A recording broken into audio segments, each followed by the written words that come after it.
Hey y'all, so this is a new video, new game where I had a very, a very interesting win. Um, yeah, let's just hop into it. So my opponent starts off the game with this move C4, a move, the third most common, actually probably like the fourth most common move after knight f3, but this move is the English opening. It's very, very annoying, and I normally play e5 against it, which is pretty much the main line, and you can do kind of a reverse Sicilian position. Now, after this, I like to fiend get on my bishop in these lines. I know it's not the best, but I play g6 anyway, and this is kind of what I know. It's not very good, and my opponent immediately shocks me with a move that I haven't seen like ever. I was actually no, I've seen it a couple times, but my opponent plays d4, and I decide, okay, let's get into some position here. Let's go takes. Let's go takes. Why not? My opponent takes back with the queen, of course, right? And I decided to play the move d6, which is the best move. Basically, I'm just saying that my opponent can give me this check, but now I'm going to block here, and my opponent has lost this check because the c7 pawn is now defended, and I want to play knight f6 in the future. My opponent develops his knight, I develop my bishop. Pretty reasonable stuff. I'm going to develop my knight next, and then my position's going to be great, and my opponent gives me this check, and I kind of mess up immediately and play a terrible move. I play the move that looks most natural on the surface, but completely is a blunder. I play bishop e6, completely blundering bishop e7. And the reason why it's not, after this, of course, the reason why it's not like higher than this, because I'm just gonna lose my rook in the corner. I'm basically already busted. I'm losing my rook in the corner. The reason why is because actually, he can't take my rook, and after knight bd7. Bishop a8 is not that good because I get a lot of pressure for the bishop. As you can see, eval bar still stays pretty similar, but plus 0.3 now, plus 0.4. It's really not that easy to play. Like after castles, I have some serious play. I have like this move. I can start some attack here. I open up my light squared bishop. I can bring my other knight in. Probably this knight in first because you can't take because I win the rook in the corner, and it gets very complicated very quickly, which would be nice, except for my opponent who didn't take the rook. He didn't take the rook. And here I'm like, okay, well, if you're not going to take my rook, it's fine. It's fine. I guess I just won't be down exchange. I'll be down like 2 pawns. Why not? So I go rook b8, which I mean, like, I'm protecting my rook. It's a terrible move. A terrible, god-awful move, and we're still like, we're not even like 10 moves into the game. This is move 9, and I've already had like 2 massive mistakes. And after rook b8, bishop e6, here, I'm just, it's +2. I have to trade queens. I'm down 2 pawns, and the only thing that I have to show for it, I would say that I have a little bit of compensation here because I can quickly get my knight to the center. My bishop is more active. I can get my other rook to the e file, and I can start doing some things over here. Also, this rook has some targets over here so that the bishop can't move. But this position, believe it or not, is actually very bad for for black. And after my opponent simply goes rook b1, obviously what his idea is, he's trying to move the bishop in some lines and keep everything together. I bring my rook to the e file, which I thought was really natural. I'm still playing here. Like, I guess the position is probably, I don't think it's resignable yet. I think you probably still have to keep playing, but my opponent just develops his knight. Okay, I decided to play a very interesting move. I could start bringing my knights to the center with knight c5 and trying to get in here, but instead I decided to play, oh, I do play knight c5. My bad. I played the move I thought I was playing. Set next. I completely forgot how the game went, but I played knight c5 first. My opponent castles, and now I play the move king f8, which I thought was the move I played the last move, but no. King f8, simple idea. I'm moving my king out of the way. I'm opening up my rook, and now my knight can stick on here, and it gets, I might be winning back my pawn. I might be getting back into a balanced position, and honestly, even though my opponent is up 2 pawns, it really only feels like he's up 1. That's kind of the feeling that I got from this game, because I feel like I can probably win at least one pawn back pretty easily, and my opponent goes h3, which is a big mistake because after knight fe4, my knights are getting active into the game, and after takes, which is another big mistake, it's actually back to balanced. It's actually back to balance and not for the move that you might think. The move that you might think, okay, well, rook e4, right? Rook e4, obviously, you're attacking 2 pawns. We're going to win back 1. That seems like the best chance. Actually, no. Knight e4 is the best way to play here. And that's really, really interesting. It gets very complicated here after, like, b4. I simply play knight c3 and come in. And let's say my opponent can't move this bishop because, like, this pawn is lost. He probably has to. He probably has to go like here or something. No, probably bishop e3 actually to stop my rook from pressuring this. After like, oh, I even have knight g3 here, and my opponent can't take because of this. So he just has to move his rook, and this position gets very bad very quickly. This pawn is hanging. This knight is actually not hanging, so I can probably just take this. Nope, I can't because bishop h6 check. Yeah, I can probably just drop my knight back at the very least. And this position, even though I'm still down a pawn, is actually fine for black. I might even like stick my rook into the center with rook e4. I can wrap around here, try to go after his pawns. And in all honesty, I would rather be playing black in this position. Even though the eval obviously says that black is losing, I mean, white is slightly better. I would probably play black because black has just an absurd amount of compensation for the lost pawn. And that's a little crazy, but instead of all that, I play rook e4.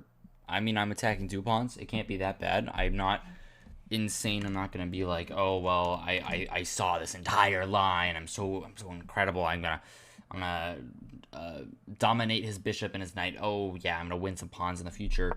But my opponent goes b6. I take on e2. Okay, I got my pawn back. That was the whole point. I was expecting like rook e1 or something, but I guess I take on a2, so maybe not. I was expecting like, I don't even know what I was expecting, but bishop d2 comes. It's the best move. I was contemplating this move for a while, but I didn't really like it. I didn't really think that move was very good, and instead I settled for a better move. I settled for this move knight e4 instead, which is the best move. The reason why this move isn't as good is because, okay, well, the pawn the rook has to be glued to the pawn, right? But I'm not really doing anything about this bishop, which is the main problem, and I really want to get this pawn out of the way. So I thought that this was kind of not correct, and I didn't really see my plan here. So I ended up playing knight e4. My opponent goes bishop a5, and I play a move that I thought was correct, but it's not. The move I play here is this. It's fine. It's not the best move. It's like third best. Yeah, at depth 22, it's third best. At yeah, but whatever. I take here bishop c7, and I make a mistake because I just miss my opponent's resource. I miss here that I was thinking, okay, well, he can't take here because I'm trapping his bishop, but he absolutely can because he has this counter strike rook be1. Very nice move. You can't play rook fe1, of course, because after like even knight c3, I get a tempo off. Here, I can take on c7, knight is defended, and I just be winning. He has this move. Oh wait, yeah. What do I do against this actually? I'm sorry, I was reading engine lines. What do I do against this? King g8. I'm slightly better here. Okay, I would not evaluate this as slightly better. Oh my god, I would not evaluate this as slightly. Oh, I guess I just win back the exchange. Yeah, I guess I just win back the exchange and then yeah. Okay, I can see that. But either way, that's I didn't really see that he could attack my knight in between, but my opponent goes with the best move, rook be1. I am forced now to take on c7. If I just like lazily move my knight away, then I'm just losing this pawn. I'm down 2 pawns. He has a passer, and I'm just gonna lose the game. I have to go here, and I play this move rook b7, which I thought was natural.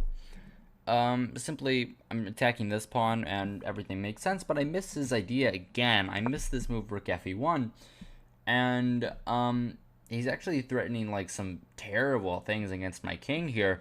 And I have to be very, very careful. I play this move to stop him from coming in. It's the best move. I'm actually very proud of this move. But let's say, for example, if I took this pawn, it's actually just like checkmate here. Yeah, knight g5 first. Yeah, I thought this was just over. I didn't really want my king on this square. But this is kind of all I saw. I didn't really see the exact mate, but I'm like, this has to be losing. Yeah, the exact mate is here, and then like this, and the knight comes back with me. But that's a moot point because I don't go for that, and I instead stop the rooks from coming in with this move bishop c6, simply stopping his idea of knight g5, giving my king this square, and if the rook comes in, I mean, there's not really a big deal because the rook can't come here. Anyway, my opponent goes here. I draw my bishop back here. Not the best move. I should have solidified my bishop with king g7, which makes sense. Actually, the computer thinks that king f7 is better. That seems a little hard to believe because I'm kind of walking into all these knight checks. I know it can't work right now, but it just seems like in the future. And he's also just simply attacking my pawn, so I want to defend that. And after bishop e7, I'm actually losing after this move knight d4. Very important move, only move that keeps the advantage. Everything else is less than +2.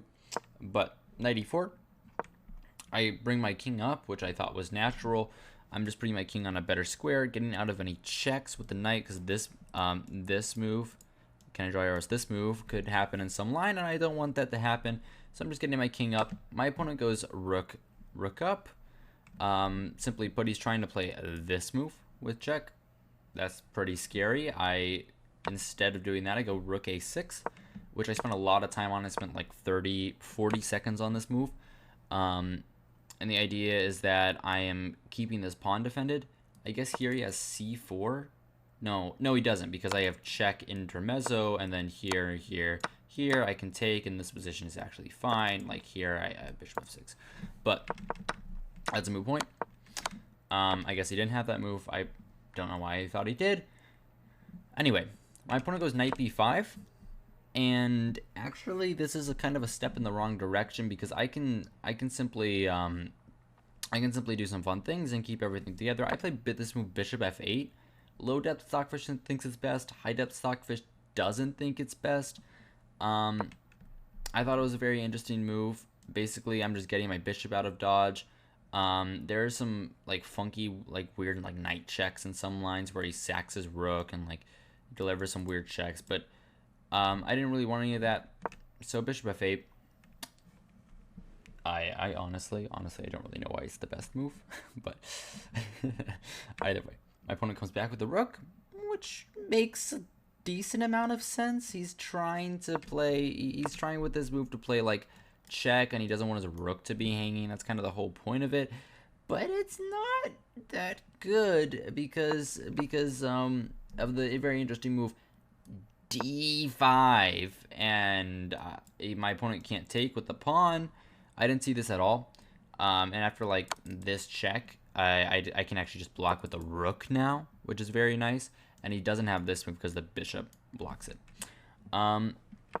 That's a very nice line. I didn't see that either, but I played rook ap6, which I thought made sense. Simply put, I'm trying to play the move a6 and take this pawn. Very, very easy, simple idea.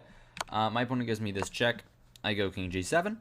If I went king f8, I'd be a stupid idiot because king g8, I'd be a stupid idiot because I don't know why I would allow this. Like, it's fine, but I mean, even after takes, like I have no idea why I would ever go for this.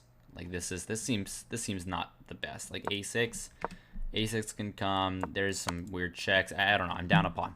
Let's not even bother with that. I don't want to get into that. Instead, I play king g7, which I thought was best. Try not to trade pieces. My opponent comes back with the knight. Okay, reasonable. He's defending his pawn. He's trying to come in with this check. Very interesting idea. And I think I found the best move. It's not actually the best move. The best move is rook b8. But in my opinion, it's the best move because I thought, yeah, and so I think that rook f7 is just very, very easily the best move. Either way, I played rook f7. I spent like 20 seconds on it. It's a decent move. My opponent gives me this check. I come back. He takes, gives me this check. This move never works because I just take here. And this is just simply a draw because I pick up this pawn. He's going to go after my pawns like with this move or something. But even I can be slightly better here. Very slightly. It's minus 0.02 in this position, which is pretty funny. But either way, that doesn't happen. And we get into some interesting position here. After takes, my opponent gives me this check. I come back. If I went king g7, I thought that was really stupid because now I'm just blocking my bishop, and that just seemed really dumb. Like after like something like rook f4, he's even coming down to this square, and I can't go here because after knight here he picks up my bishop. That seemed really stupid, so I just went king g8. My opponent goes here, and here I thought that I had a really nice idea. I don't. No, I don't. The interesting move here is actually the move h6. This is the only move. Everything else here is +3, plus 2.5 and stuff. h6 here, and now king f7. I missed this little detail. And here I'm going to pick up the knight, and then I'm going to pick up this pawn. Everything works. But here I thought, okay, I'm going to take this pawn, and after he takes on h7, which I thought made a lot of sense, I would recapture the king, he would take here, and then I might have this passer, I might be able to win this pawn in some lines, and we would get into some interesting position. He thinks for a while and does in fact take on h7, but I'll have you notice, I kind of started speeding up here just a little bit, and you might see that I only spent like 15 seconds on this move that I probably should have spent longer on. But the reason why I did this is because my opponent only has 2 minutes on the clock. I'm up a minute on the clock. My opponent takes here, he's down to a minute 30. I take back with the king, he takes my bishop, of course. I come back with my rook, which I thought was natural. I'm just defending this whole rank. I don't want any checks like that. He comes here, I push my pawn, takes, I put my rook behind the pawn.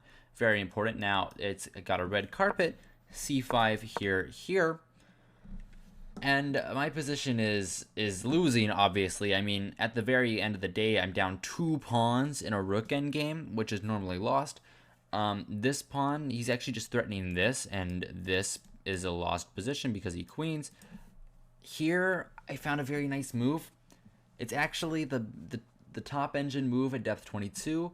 I don't think it gets the best. Oh, it does get the best move. I played the move a3. And the reason why I play this because I thought it had the most chances of making the game complicated, which I like how I thought about this because I don't really think like that a lot. But yeah, it does. It makes the game more complicated. And I thought, okay, I'm up a minute on the clock. There's a chance that my opponent won't be able to win this position.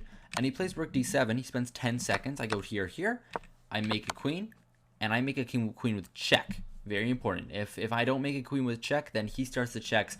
I'm probably easily losing. But here, at least I have a chance of a perpetual check. My opponent goes king g2. I drop my queen back to h3. A6, my bad. Because I just thought that, okay, well, I'm threatening some checks here. I might come close with the queen. I have a lot of prospects here. In retrospect, I probably should have played queen a2. Because this way I stop any checks against my king, and I'm still threatening some checks here. Probably have to go like queen d5, and then we get into some interesting game. But either way, here my opponent goes check. I drop my king back. Here I bring my king up. I'm completely happy with a draw, right? I mean, I'm down 2 pawns and a queen in game, normally losing. My opponent goes h4. I go queen f8. I thought was very interesting. I'm trying to maneuver my queen some way to try and get everything working. My opponent goes here. I put my queen here, attacking that pawn over there. King up. I give a check. I come over here, attacking this pawn. Queen back. I come over here, threatening to infiltrate now with queen a1, queen h1. Very interesting. King moves. Check here. Check here. Check. And my opponent declines the repetition of moves. Of course, he doesn't want that. But then again, he only has 25 seconds, and I'm up to a minute 20. So I kind of have no hope of like losing on time. But he is very close to it. But I still have to be careful because, for example, if he trades queens with me, easily winning king and pawn in game, he can probably just pre-move the rest of the game. So I go queen here. He gives me a check. I come back. Check. Up. Check. Down. He's down to 13 seconds on the clock. He declines the repetition of moves, but now it's a different story because it's kind of going out of control. He has 13 seconds. I'm threatening repetition. This position, like if he played queen a6, like this is rough. This is rough. He could have just drawn me there, but I go king back up. I mean, the same position arises. If he wants, he can make a perpetual at any time, but he doesn't. And now he has 11 seconds on the clock. I give some checks. I give another check. He's at 9 seconds. Get check. I come back with my queen. I'm trying to snipe everything. Keep going. Maybe I'll go here in some line. I don't know. It's rough. He comes here. I take the pawn. He comes here with check. I play in an accurate move. I go king h7. Bad move. But now he only has one move to make a win. Queen g6. He finds it with 6 seconds on the clock. He only spends 0.5 seconds on that move. Very obvious move. I go king h8. He gives me a check here. My king is running, but not running because I can't go to this file because then he has this check here. He has 2 seconds. He declines the repetition again, but now actually I'm able to give some checks, and he's at 0.6 seconds on the clock. I have 48 seconds, and he loses the game. And that is this game. That was a pretty interesting endgame where I had to play very fast, play on his clock, and I'm very glad I did because I ended up winning this game. Very fun game. Yeah, that's the end of the video actually because I have nothing left. I hope you guys enjoyed. Hope you guys found this entertaining, instructive, all of the above. I hope you guys enjoyed. If you could give me a like, give me a subscribe to all the normal things that YouTubers tell you to do. Yeah, good evening and good night.